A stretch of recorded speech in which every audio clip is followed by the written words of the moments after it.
Assalamualaikum warahmatullahi wabarakatuh. Nama saya Lasmi Lingara dari Universitas Negeri Jakarta, Pendidikan Geografi 2017. Di sini saya akan menjelaskan bagian-bagian dari kompas. Nah, kompas yang saya gunakan yaitu kompas bidik. Pengertian kompas yaitu kompas bidik atau disebut juga kompas prisma adalah kompas yang berfungsi sebagai pembidik derajat besar pada medan atau bentang alam sebenarnya untuk proyeksikan dalam peta.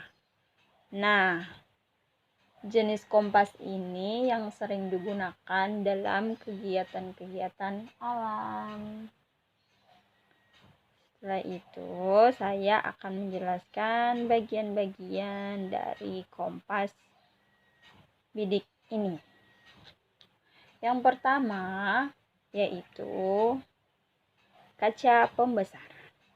Nah, sini bisa kita lihat ini adalah kaca pembesar yang digunakan untuk melihat derajat kompas.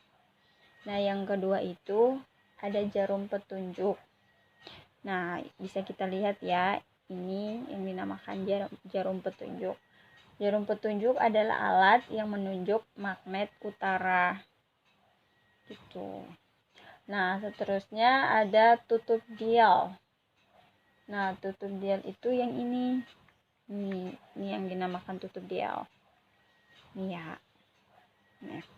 Jadi tutup dial itu dengan dua garis bersudut 45 derajat yang dapat diputar. Nah, yang dapat diputar itu dia bisa menutup gini.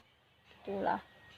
Nah, setelah itu alat penyangkut. Nah, yang ini nih yang dinamakan alat penyangkut. Nih. Jadi alat penyangkut ini adalah tempat ibu jari untuk menopang kompas saat membidik. Tuh ya. Jadi gini. Masukin ibu jarinya. Setelah itu ada dial. Nah, yang dial itu yang ini nih. Yang dalam nih. Bisa dilihat kan? Nih. Ini nih. Nah, dial ini adalah permukaan kompas di mana tertera angka dan huruf mata angin. Setelah itu yang terakhir ada visir. Nah, visir itu yang ini. Ini nih.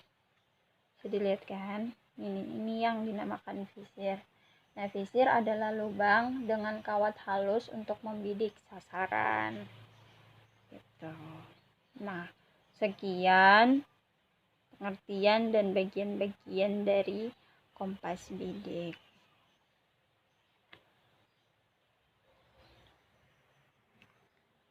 Selanjutnya, saya akan menjelaskan alat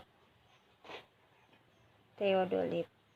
Nah, teodolit adalah salah satu alat ukur tanah yang digunakan untuk menentukan tinggi tanah dengan sudut horizontal dan sudut vertikal. Nah, bisa dilihat ya, ini alat teodolitnya. Oke. Setelah itu, saya akan menjelaskan bagian-bagiannya. Bagian-bagian teodolit beserta fungsinya diantaranya adalah sebagai berikut. Jadi yang pertama itu kita bisa lihat ya di poin nomor 1 yang kiri dan kanan. Nah, itu pengarah kasar. Nah, pengarah kasar ini berfungsi untuk membantu pembidikan, yaitu membantu mengarahkan teropong ke target secara kasar. Nah, terus yang kedua itu ada klem pengunci vertikal.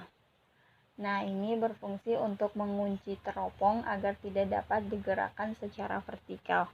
Nah, ini bisa dilihat ya yang nomor 2 ini.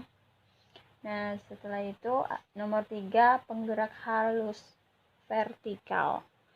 Nah, yang nomor 3 itu ini. Jadi dia yang lebih bulatan yang lebih gedenya lagi.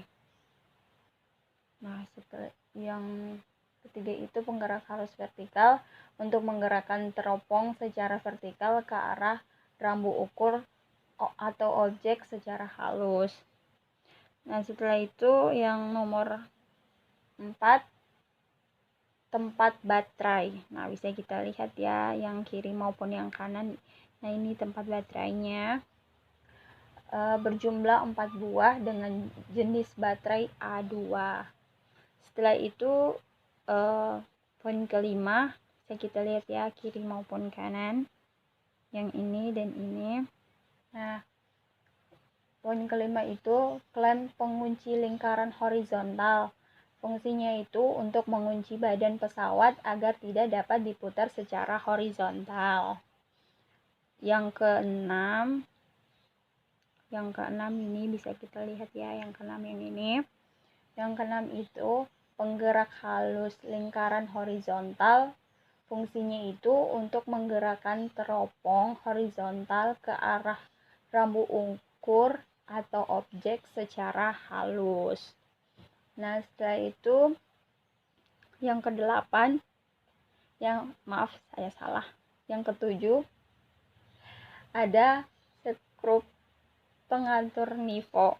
Bisa kita lihat ya, yang kiri maupun yang kanan. Nah, nih. Yaitu fungsinya itu untuk mengatur posisi gelombang nivå berada pada titik tengah. Setelah itu yang ke-8, mana ya yang ke-8?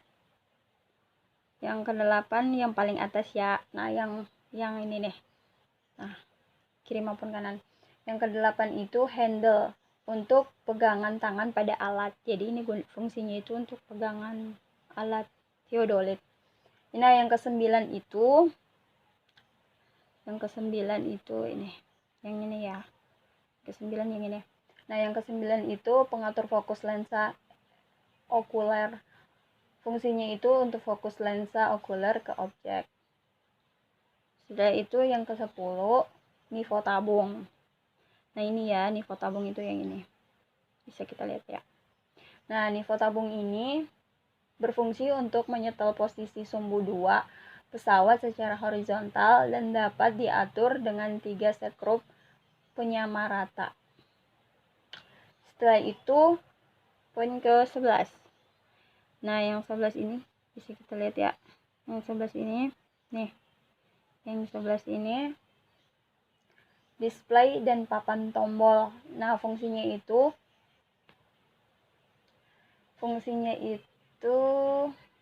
untuk pembacaan skala lingkaran vertikal dan horizontal.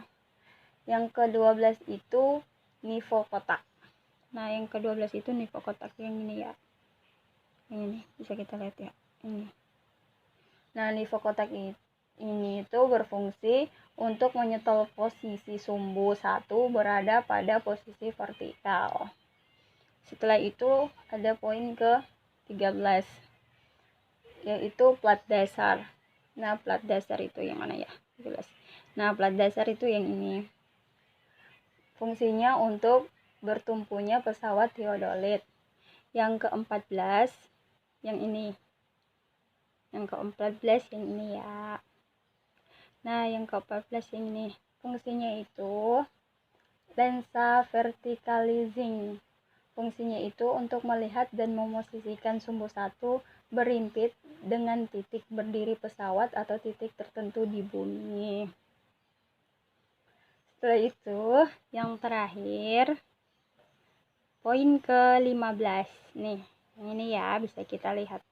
Nah, poin ke-15 itu klem pengatur fokus benang.